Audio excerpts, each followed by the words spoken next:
Penyusunan RT RW selalu memperhatikan kondisi nyata sebagai potensi suatu wilayah. Termasuk di dalamnya adalah penataan kawasan ekonomi khusus atau KEK sebagai suatu ciri khas potensi suatu wilayah.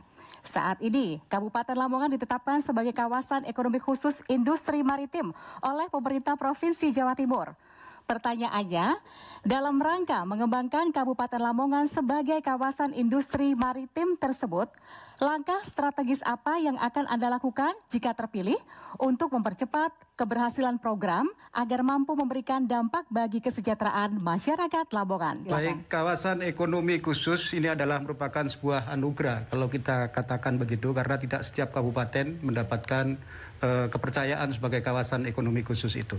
Tentu penunjukan Lamongan sebagai kawasan ekonomi khusus ini harus kita siapkan dengan iklim yang kondusif. Tentu ketika nanti saya akan terpilih menjadi bupati, saya akan membuat kepercayaan kepada pemerintah pusat. Akses ke kawasan ekonomi khusus, khususnya jalan, ini akan kita perkuat sehingga akses ke kawasan itu akan menjadi lebih baik lagi. Dan juga infrastruktur sarana prasarana lainnya, misalnya listrik dan gas yang nanti akan kita kerjasamakan dengan BUMN. Dan tentu regulasi, kemudahan investasi, perizinan-perizinan kita permudah. Juga yang lebih penting lagi, kita perlu memberikan insentif ya, bagi investor yang menggunakan sumber daya lokal.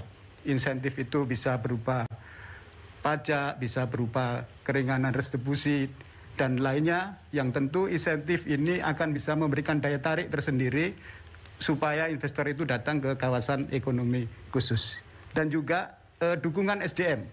Kami juga sudah menyiapkan ketika itu, yaitu SMK Maritim yang menyiapkan sumber daya lokal yang nanti bisa menjadi daya dukung SDM di dalam waktu telah habis. Terima kasih, tepuk tangan untuk kita semua Bapak dan Ibu.